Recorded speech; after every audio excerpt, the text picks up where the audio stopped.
Alors, retour un peu sur le Dieselgate. L'Europe demande à Volkswagen d'indemniser tous ses clients. Oui, quand même.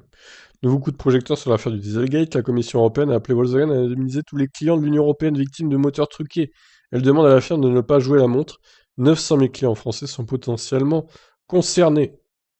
La position de l'entreprise n'a pas changé malgré les récentes décisions des tribunaux européens et nationaux, raison pour laquelle la Commission et les autorités européennes chargées de la protection des consommateurs font monter la pression. Déclaré la Commission dans un communiqué.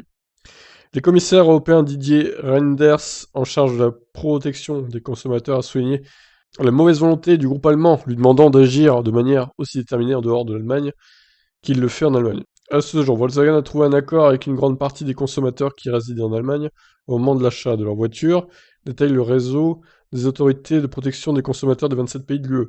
Il estime donc que l'entreprise doit se mettre en contact avec les consommateurs dans tous les États membres qui sont toujours en quête d'indemnisation pour trouver des solutions appropriées et clore ce chapitre en évitant des années de contentieux. Pour Didier Reinders, il est important que le constructeur arrête de jouer la montre et évite d'indemniser les clients alors que les condamnations tombent les unes après les autres. Outre la firme a conclu un accord avec l'association de consommateurs VZBV.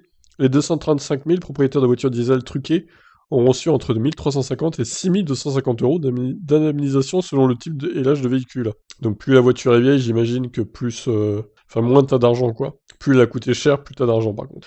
Dans un avis rendu à la Commission, le constructeur de Wolfsburg estimait que les indemnités aux consommateurs européens hors Allemagne n'étaient pas justifiées puisque les voitures concernées avaient été modifiées pour correspondre aux normes.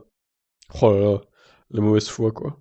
Si l'annonce de la Commission européenne doit mettre du baume au cœur des quelques 9 000 clients français concernés par l'affaire, 150 000 consommateurs aux Pays-Bas et 400 000 en Belgique, elle n'a rien de contraignant pour le constructeur. C'est une pression politique sur l'élu européen qui demande au groupe allemand de fixer une règle d'indemnisation applicable à tous les Européens sur la base de la moyenne des compensations décidées lors des condamnations déjà prononcées contre le constructeur en Allemagne, Pays-Bas et Italie.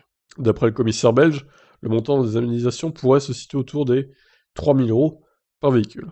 30 milliards d'euros déjà déboursés par Volkswagen, le constructeur a déboursé au moins 750 millions d'euros en Allemagne et plus de 30 milliards d'euros dans le monde, dont une grande partie aux États-Unis. C'est surtout là-bas qu'ils ont pris cher. Hein.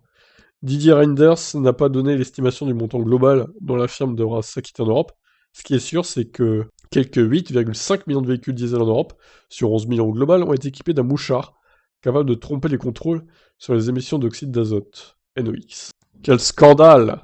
Bon, bah j'espère que les propriétaires de Volkswagen truqués, entre guillemets, seront indemnisés comme il se doit, même en France, que ce soit en Belgique aussi, aux Pays-Bas, etc., etc. Voilà pour cette nouvelle concernant Volkswagen. Ils vont passer à la caisse, les Allemands. Je vous laisse réagir. Ciao.